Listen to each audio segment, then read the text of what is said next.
Hey guys, it's your really tired teacher talking today. Man, yeah, I need more sleep. April. That's all I gotta say about it. But, anyways, we got a cool topic today. We've got Kennedy, and we've got, like, what happens in the early 60s under his administration. We have, domestic policy, foreign policy, and we're probably diving into a little bit of civil rights as well. So, stay tuned for today's stuff. We may even dive into LBJ a little bit, but we're going to see more Cold War today for sure. I may hold off LBJ to the next one because, bruh, you guys thought FDR had a lot of stuff. FDR is LBJ's hero. He tries to follow in his footsteps, so if that's any indication to his administration, there's a lot of stuff to learn about him. So, yeah, we're going to mostly stick to Kennedy today, but we'll see how it goes. Let's go ahead and dive in and talk about Kennedy and possibly a little bit of LBJ. So, first off, let's talk about the 1960 presidential election. So, we've got two candidates. We got JFK right here, and we have Richard Nixon. So we remember Richard Nixon was Eisenhower's vice president. You know, he almost wasn't because of checkers, but he made that speech, did the big save, and then, yeah, he was still vice president. He was very tough on communism. Remember, he was part of the House Un-American Activities Committee prior to that. And so Richard Nixon is running for the Republicans, naturally. And Kennedy is the one who secures a nomination for the Democrats. He had run against LBJ in the primaries, but he pulls off the win. He, very, very smart. He does a very, very smart decision in putting LBJ on his ticket because he balanced out the ticket. I mean, straight up. Kennedy is from Massachusetts, so he's from the north, all right? He's already well known as a war hero during World War II for his for what he did with PT 109, which is the boat that you see him in there, right there on top. The Kennedys are very wealthy families. They've been involved in politics for a while, and so after the war, he's in the House of Representatives and then in the Senate. So he was almost going to be the vice presidential candidate in '56 with Adlai Stevenson, but he ended up losing that bid for vice presidential candidate. But JFK is kind of unique. He's the second Catholic to run for the office, but he's the first one to actually get it. But what helps him get the office of presidency is definitely LBJ. Now, Johnson has a lot of political experience to balance out Kennedy's lack of political experience. LBJ was a master of the Senate. I mean, this guy got stuff done. He got things done. He knows the in and outs of Congress. So this guy's a good guy to keep in your back pocket for pushing legislation, for sure. So, and the fact that he's in the South helps balance out JFK. Now, it is going to prove to be successful. But Richard Nixon, though, I mean, puts up a good fight. He has a lot of political experience. He's elected to the House. He's elected to the Senate. I mean, he was part of the House Un-American Activities Committee. He is very anti-communist. He's nominated for vice president by the Republican Party. He serves as vice president under Eisenhower for 2 terms. And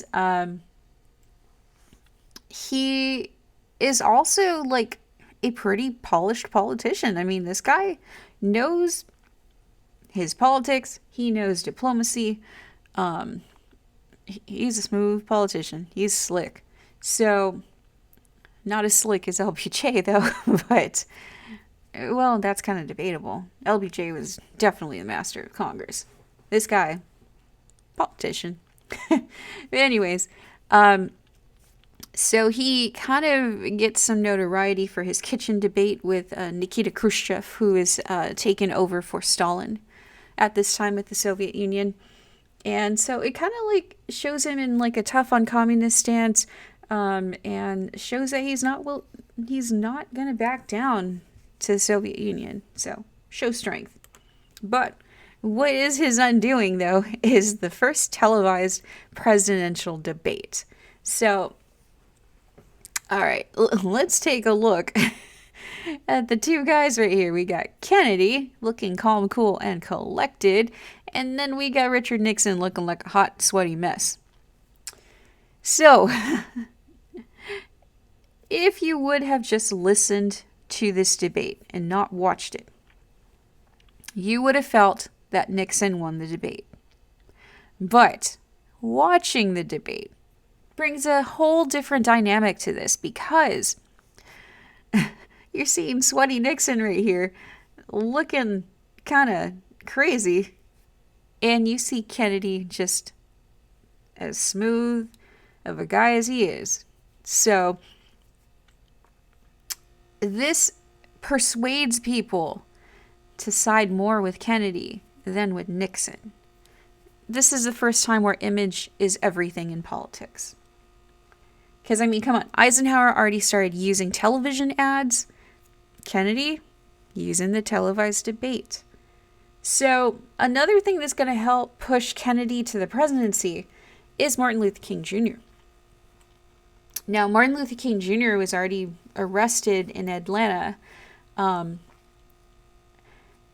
for a sit-in, and, you know, he's going to be also arrested in Birmingham and so many other places. But anyways, one of these times that he's arrested, Kennedy reaches out to MLK's wife, Coretta Scott King, and he's going to like loan his support. He's going to try to help arrange MLK's release from jail. So by doing such things, African Americans are going to step up and vote for LBJ because they believe that he's going to try to push for equal rights. So Kennedy receives 70% of the African American vote in 1960. Remember, African Americans had been voting Democrat since FDR, so this kind of continues the trend. Now, here's our electoral map right here. And you can see it's kind of split. But thanks to LBJ, he carries the South for the most part. But look at Byrd right there, independent. This is a point in time where there's going to be a split in the Democratic Party amongst Southern Democrats and, well, Northern Democrats. So you're going to start to see the split right here. And it's mainly over civil rights issues. But this election's close. Look at that popular vote. So, yeah, Kennedy ends up pulling this off and gets the win. So now we've got Kennedy being sworn in as president on January 20th, 1961. And LBJ as vice president. And this is when Kennedy gives his like famous speech, and ask not what your country can do for you, ask what you could do for your country. That inaugural address happens there.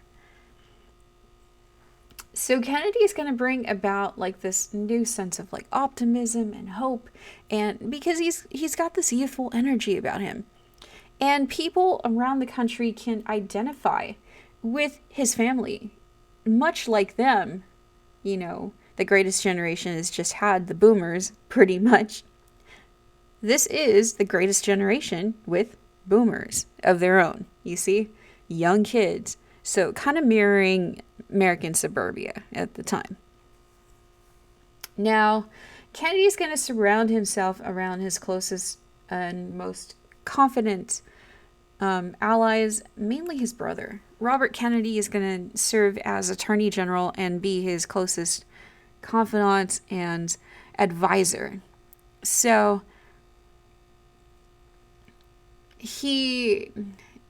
this is going to cause some tension between LBJ and Robert Kennedy. They don't like each other at all. I mean, no. Kennedy, though, has a great respect for LBJ and definitely values his opinion. But of course, Robert Kennedy is his brother, so he's kind of like caught in between the two of them. But yeah, as far as LBJ and Robert Kennedy, they don't get along whatsoever. So, Robert Kennedy as well will be assassinated later on when he's trying to run for the Democratic presidential nomination in ~68. So it's not just JFK gets assassinated, it's going to be Robert Kennedy as well. Kennedy family curse, man. Well, at least that's what some people point to. I don't know. Okay. Let's go ahead and talk about Kennedy's presidential program. It's called The New Frontier. So here's a quote about it. "We stand at the edge of a new frontier, the frontier of unfulfilled hopes and dreams.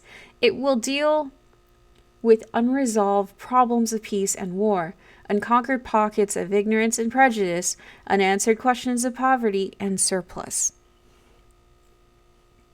So he wants to tackle poverty. He wants to eventually tackle racial issues. He doesn't at first. It's not till the end of his presidency where he does. But he's going to have a rough time with domestic policy. He's not really going to get stuff passed by Congress because he himself doesn't know how to work Congress. LBJ does. He doesn't. And Congress really doesn't have much of a respect for him, at least the older members of Congress, because they see this guy as like a young dude with little experience. So they're like, no, we're not going to pass his stuff. And the Democrats themselves don't have a super majority of Congress. They have a narrow majority. So a lot of stuff gets gridlocked. And a lot of the Democrats at the time were from the South. They don't like JFK trying to push some civil rights on them towards the end of his presidency. And so JFK kind of holds back a bit on civil rights because he knows he needs their support for the election coming up. So he doesn't really go full force with civil rights. Now, he did still accomplish some good things for minorities because of his brother. So, yeah, domestic policy, there's not much to JFK. There really isn't. And it's not because so much that, he served 3 years in office. He just doesn't get much done. He's more known for his foreign policy, though, because there's a lot of stuff that goes on with his foreign policy. It's the U-2 incident, there's dealings with Berlin and the Berlin Wall, Bay of Pigs, Cuban Missile Crisis, and, of course, the Vietnam War. So, plus the race for the moon. He's going to set that timeline that he wants NASA to reach the moon. So, space race. Now, let's go ahead and talk about the Bay of Pigs first, because that's the first foreign policy thing that he's hit with. And really, that kind of starts with Eisenhower. Remember, towards the Eisenhower's end of his presidency, he wants the CIA to train a bunch of Cuban exiles to try to overthrow Fidel Castro. All right, guys, side note. It's been, okay, with Fidel Castro, when he was still alive. This is kind of funny. The CIA had attempted to kill Fidel Castro over 600 times. I am not lying to you guys. It's over 600 times that they tried to kill Fidel Castro since he was in charge of Cuba.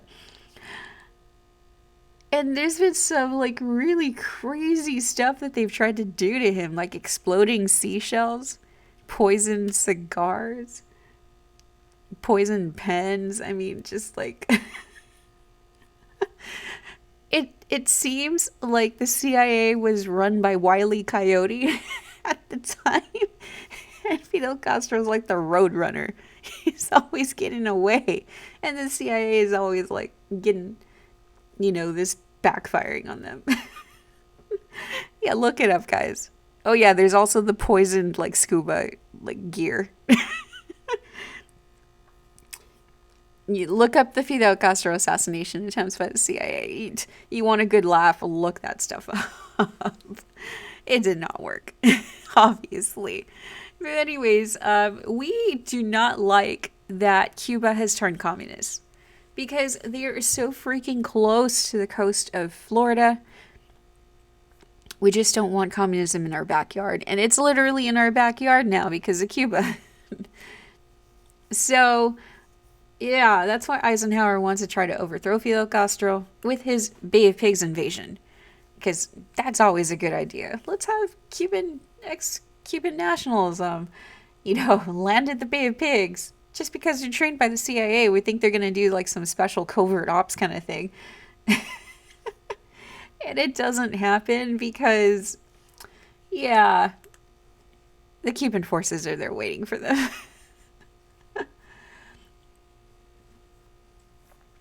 They're either killed or captured by Fidel Castro's army. And it makes us look like idiots. It does.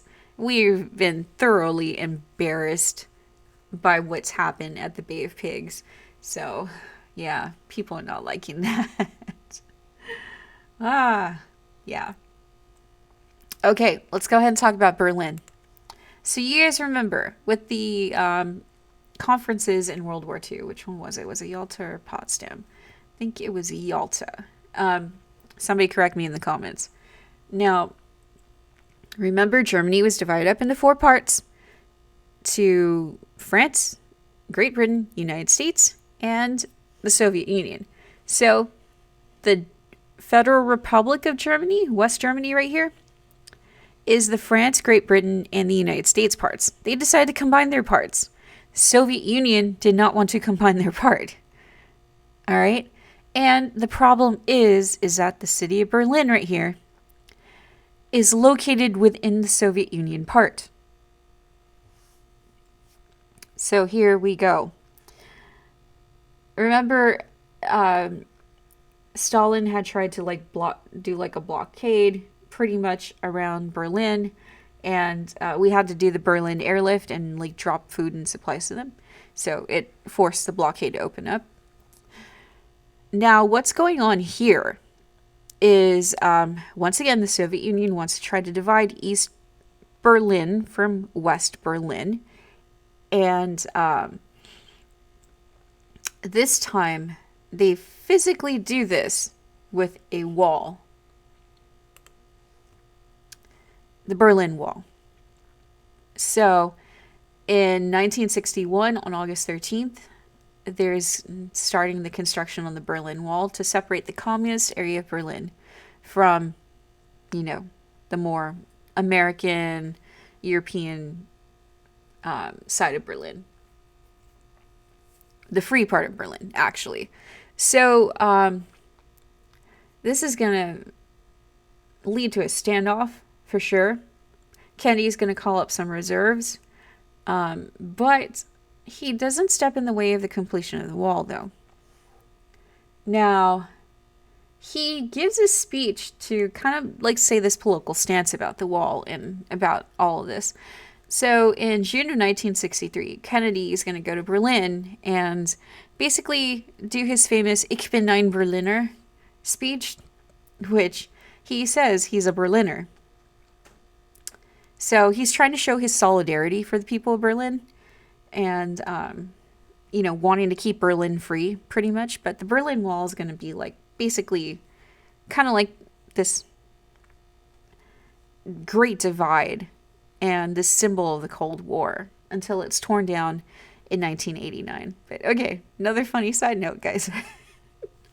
So, the phrase Ich bin ein Berliner is correct German, right? He's basically saying, I am a Berliner. I'm like one of you guys. I'm from, it's like I identify with you. In that area, a Berliner is slang for a jelly donut. So it's like he's calling himself a jelly donut. You just imagine what some people were thinking. They're like, this guy's just calling himself a jelly donut.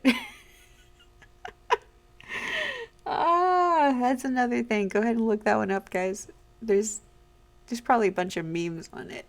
But okay, all right. Jokes aside. Okay, we're going to talk about a really serious topic now. This is when we came so close to the end of the world. These 13 days right here of the Cuban Missile Crisis scared the hell out of us. Ask your grandparents. They'll remember. They're like, yeah, scary times. So, here's what happens between August and November of 1962.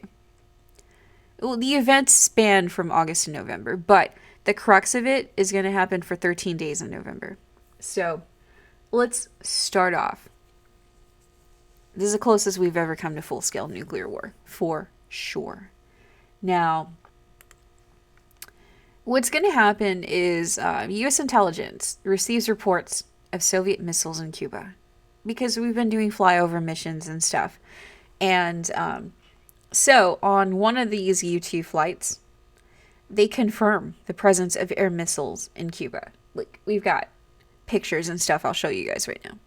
So these missiles in particular are designed to shoot down enemy aircraft. Now, here's the problem. You see this map right here? That's how far these missiles can go. If they're detonated from Cuba, you see most of the United States is in there, right? Now I know what you guys are saying. Oh, but Seattle's not.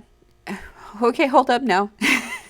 You guys know the proximity from Seattle to, like, far points in Russia? They could probably reach. So, really, it's kind of like no area of the United States is safe now from nuclear attack because of these ICBMs. So, it would reach places like Miami in a matter of minutes. Washington, D.C., maybe in like 10 to 15 minutes. New York. I mean, there's nowhere to run, nowhere to hide. I mean, it's really scary to us. So, JFK feels that the missiles need to be removed from Cuba. But here's the thing. How in the hell do we go about it? We have the proof. You see, these are the pictures from the spy missions right there, the flyovers. And it looks like the Russians are trying to install these nuclear missiles in Cuba and aim them towards the United States. So, this is really, really upsetting to us. Because, I mean, look at that. You could just freaking see the missiles right there. And these missiles in particular, intelligence has already gathered that they're more explosive, 50 times more dangerous than the one we dropped in Hiroshima. So, this is really scary to us. And we have an idea of where these missiles are, and it looks like they're all over the island of Cuba. So, Kennedy is faced with two decisions. Now, does he order the airstrike to take out the missiles and probably all of Cuba with it? Or does he take door number 2? Well, okay, more with door number 1. Okay, does he order the airstrike to take out all the missile sites in Cuba, blow up Cuba in the process, and wage war with the Soviet Union, with all-out nuclear war? Or does he take door number 2? Does he order a naval blockade to try to stop the Soviet ships from bringing in other missiles and other equipment to Cuba? He doesn't know how the Russians will respond to this. He's got to take a gamble. So, which one would you guys pick? Would you pick door number 1 and just say, yeah, it's the end of the world as we know it? Or would you pick door number 2 and go for the unknown? He picks door number 2. He chooses that Navy blockade. So, it's really tense. Really freaking tense during those 13 days. And when this blockade happens, the Russian ship runs the blockade, which means they cross that line that we'd set, pretty much. And before the trigger is pulled, the ships turn around. Khrushchev orders them to turn around. So, there was so much tension at this time. People were on edge. I mean, people thought the world was ending or was going to end because of this. So, Khrushchev turns the ships around, right? He orders them to turn around, but secretly. He works out a deal with the United States in exchange for removing the missiles from Cuba. All right? The United States agrees to never invade Cuba again and to remove its missiles from Turkey, because we were basically doing the same thing to them, because Turkey, its proximity to the Soviet Union is just as close as Cuba's proximity to the United States. So we secretly agree to remove those missiles from Turkey, save face, prevent nuclear war. So yeah, that was a dangerous time for the United States. I mean, bruh, tensions were at an all-time high. So, Kennedy's foreign policy differs from what we saw under Eisenhower and what we saw under Truman. Remember, Truman was more about containment, right? Keeping communism where it's at. Eisenhower, well, really, John Foster Dulles under the Eisenhower administration was all about brinkmanship and massive retaliation. Now, what we have under Kennedy is flexible response. Oh yeah, more under Eisenhower was also domino theory. But okay, flexible response.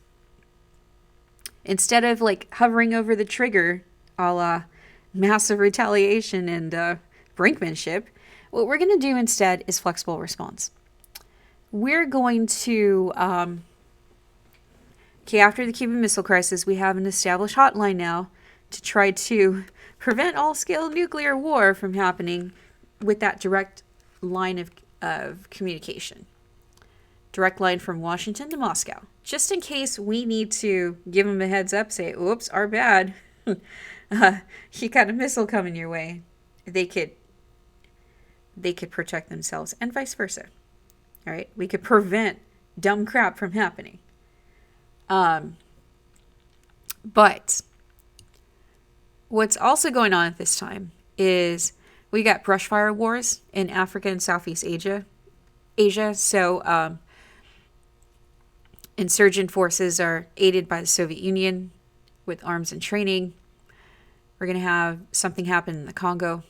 We're going to have Laos and Cambodia, well, Laos and Vietnam. So this stuff going on here is going to convince Kennedy to do that flexible response. So, yeah, we're not doing massive retaliation. We're not like, hey, let's launch the nukes. Instead, Kennedy is going to opt for the more conventional arms, like just regular missiles and stuff, mobilizing the military forces before we say, hey, let's launch the nukes. So this reduces the risk of using nuclear weapons, obviously, but it increases the temptation to send special forces like the Green Berets to combat all around the globe and just, fight off things that way through covert forces. So this is a departure in foreign policy, but, still, we got the Cold War raging on. Now, when it comes to the space race, we're still falling behind. Yeah, our rockets are still exploding, and well, when we do finally get people up in space, like to orbit the Earth and stuff, the Soviets had already done it. So here's our first manned space flight. It is with Alan Shepard. Happens in 1961. So in Freedom 7, he's going to orbit the Earth in 15 minutes. But yeah, a month before, the Soviets had already done that with Yuri Gagarin. Cosmonauts, that's what they call their astronauts. They call them cosmonauts. So, yeah, Yuri Gagarin is the first man in space, Alan Shepard, the second. So again, we're falling behind. And Kennedy don't like that. Kennedy is like, come on now. I believe that this nation should commit itself to achieving the goal before this decade is out of landing a man on the moon and returning him safely to Earth. So there, he set a deadline for NASA. He's like, bruh, by the end of the decade, you best be getting somebody on the moon. And we do that eventually in July of 1969. So, but anyways, he's devoted to the space race now. And now we've got John Glenn as the first guy to actually orbit. Yeah, Alan Shepard gets up into space. John Glenn orbits. There we go, with Friendship 7. And he orbits the globe 3 times. So, of course, people were like, yeah, we finally did it. Again, the Soviets do it first. So, not quite there yet. But remember how we kind of halted the nuclear testing going on? Here's the deal with that. So, yeah, we halted nuclear testing for a couple of years because it was starting to show up in our milk and our food radiation because of all this atmospheric testing. So after 2 years, we're like, hey, let's go ahead and detonate again in the atmosphere. Leave it up to the Soviets, man. Happens in September of 1961. And yeah, this is craziness. But I'll show you guys actually a video today of all the nuclear bombs detonated. And I'll show you guys duck and cover because it kind of deals with, Cuban Missile Crisis, all of this. So it actually fits into today. So I'll show you guys all that during class. But okay, let's go ahead and get to the end of Kennedy's presidency with his assassination. So,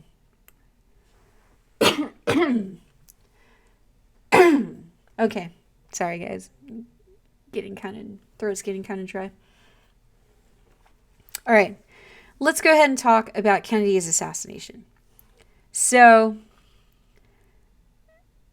Kennedy is going to arrive in Dallas, November 22nd, 1963. He was warned by LBJ, not go to Dallas. Dallas is hella racist. Don't go. You're trying to push civil rights legislation. They're not going to like you. So, he goes anyways. Because he's trying to campaign. All right. This is an election year. So he decides to do a parade. All right. Or, well, he participates in the parade. And so Kennedy, he's going to drive through downtown Dallas on his way to a luncheon at the Dallas Trade Mart. So the route that he takes is this one. He goes on Elm Street. He's going to turn past the Texas School Book Depository building and then, exit through Elm Street again. So here's what happens. Now, the shots were fired from the Texas School Book Depository building. That's where the sniper's nest is. So here, Zabruder's location. This is the guy who takes the footage of it happening. So you guys so choose to watch that. It's available on YouTube. It's graphic, mind you. Okay, it's somebody getting shot in the head and in the neck. So yeah, watch at your own risk. It is historical footage though. So YouTube still has it up. But yeah, watch it at your own risk if you guys want. So This is what happens. This is a limousine that they're driving in. You notice how the top's down. Windows are down. I mean, no protection whatsoever. So the Kennedys are in the back. You got Governor Connolly. Jeez, I can't talk today. In the front here with his wife. And then you got Secret Service. In the front right here and also in the back following. Along with police officers and whatnot. So, the first shot is going to pass through Governor Connolly's shoulder and hit JFK in the neck. So if you do watch the Zabruder video, you'll notice how JFK is going to like grab his neck in part of that. Because that's when that shot happens. And his wife is looking at him like, what's wrong? What's wrong? And then the second shot rings out. Well, sorry, the first shot misses. Second shot hits. Third shot rings out. And that's the one that causes the head wound. And the one that's ultimately going to kill the president. So,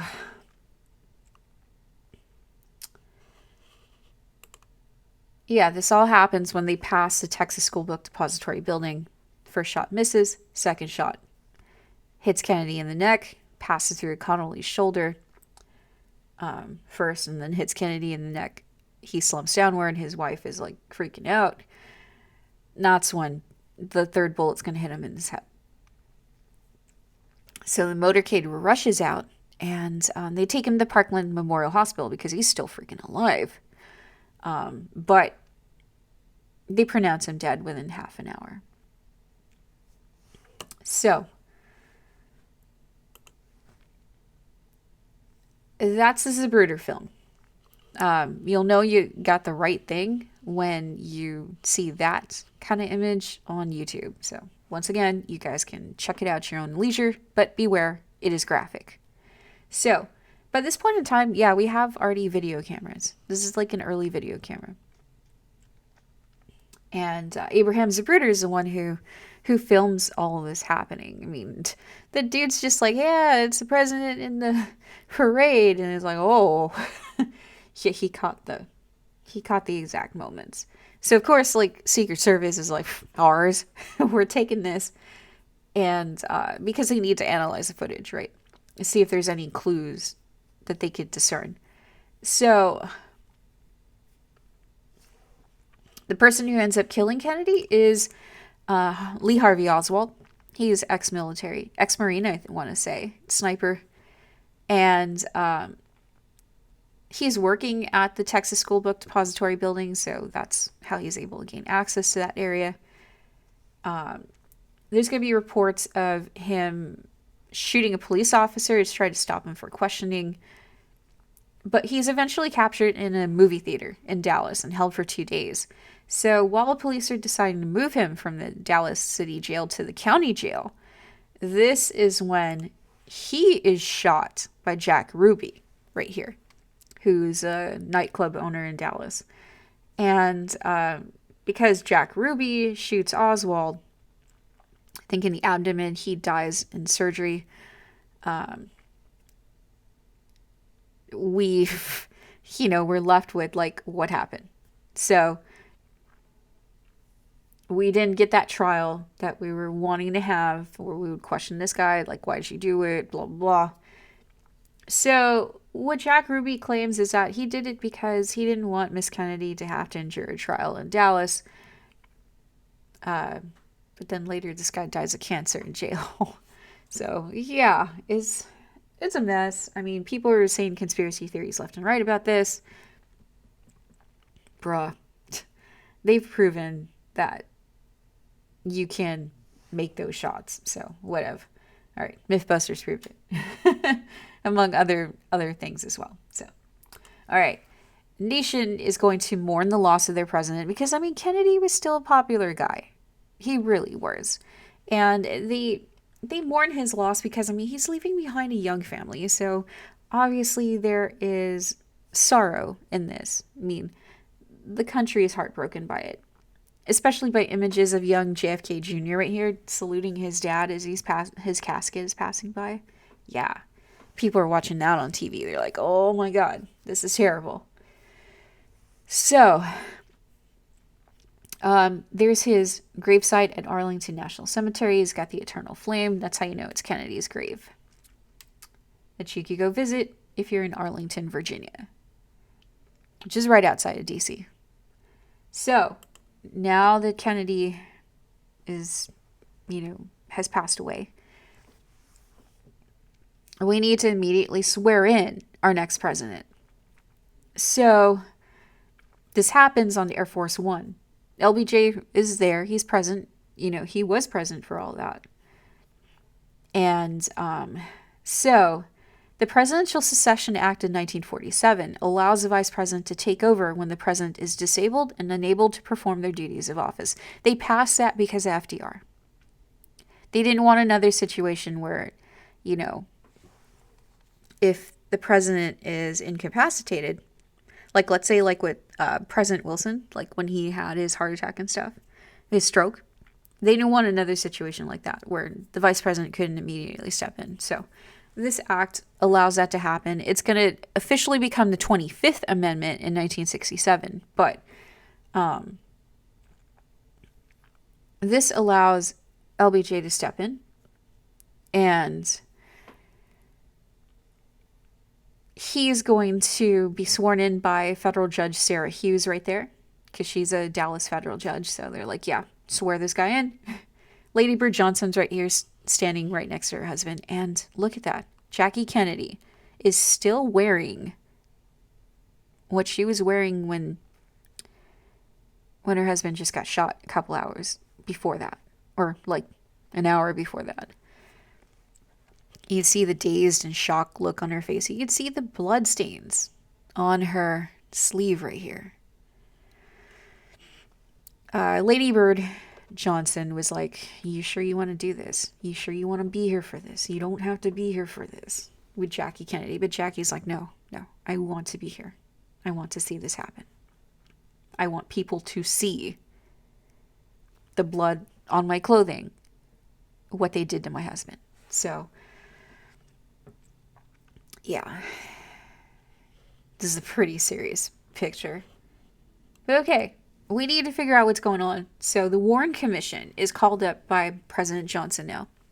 And Chief Justice Earl Warren is going to head the commission, and their job is to investigate the Kennedy assassination. So the commission determines out of its investigation that Lee Harvey Oswald was the lone assassin.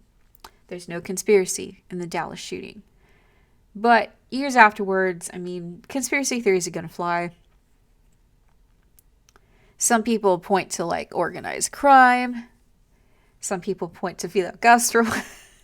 Because after all, the CIA has been trying to kill him like so many times. Some people point to the CIA and to like the military because of the fiasco of the Bay of Pigs. And some people even point to the FBI. So, like as an inside job. But really, Americans are just like so disenchanted and disillusioned by this. Some Americans doubt that the Warren Commission really, came to a viable conclusion. And we start to lose credibility in the government because of this. Because we feel that there was something more that happened. You guys know the Warren Commission papers are still sealed. I think they're still sealed. Actually, if it's not the Kennedy Presidential Library, it might be the LBJ Presidential Library. Somebody look that up. But, yeah. So this is the end of Kennedy's administration. Like I said, I'm going to cover LBJ next time because he is a beast for stuff to cover. Holy cow. This is like, wow. And we'll cover some civil rights next time as well with Kennedy and with LBJ. So, yeah. Or actually, maybe I should cover Kennedy's civil rights right now because there's actually not too much. Yeah, let's cover Kennedy's civil rights right now. Okay. So, here's the civil rights movement with Kennedy. We can do this in 15 minutes. Let's do this. All right. Now, what happens with Kennedy's administration, because he's only in office for 3 years, the civil rights movement is already in full swing. So the freedom rides have begun in the Deep South. And SNCC and CORE are part of these freedom rides, where it's like young students going around the South trying to get African Americans registered to vote in places like Selma and Montgomery. There's marches taking place in all this. So there's going to be violence experienced by these freedom riders. And they're going to become frustrated. There's slow progress. I mean, they're starting to get frustrated with the whole like nonviolent thing. So Stokely Carmichael in 1966 takes over SNCC, and he's going to start pushing for black power. He's going to get rid of the whites from the organization and just start working on groups like the Black Panthers. But that's coming up later, all right, during LBJ's presidency. But in Kennedy's presidency, what we see with the freedom rides is this. They're met with hostility and violence from local whites. So you could see this is a bombing of the bus, one of the freedom rider buses. And, I mean, yeah, this legit happened. In Albany, Georgia, there's a small group that's arrested while protesting. MLK arrives. He's arrested along with the protesters. City officials refuse to negotiate with them, close public facilities instead of integrating them. So all of this lack of success, the students are starting to get frustrated with MLK's approach, and they want a more radical approach. So that's why there's this natural progression towards more of a Black Power movement. Because, I mean, after all, these students are the ones who are getting beaten up. They're the ones who are risking their lives. And progress is not moving fast enough for them. All right, with James Meredith here. He applies to the University of Mississippi. It's an all-white college in 1961.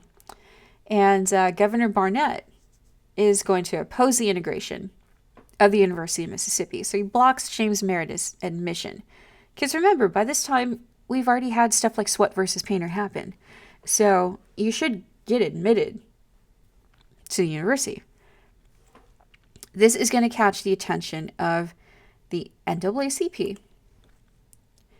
And they obtain a court order so that James Meredith could be admitted to the University of Mississippi. So Kennedy is going to send the federal troops to ensure that Meredith has the right to attend class. So he's escorted by federal agents after rioting had ensued on campus. So this is kind of like the Little Rock Nine, but for the University of Mississippi. Kind of like the same deal. The troops are needed.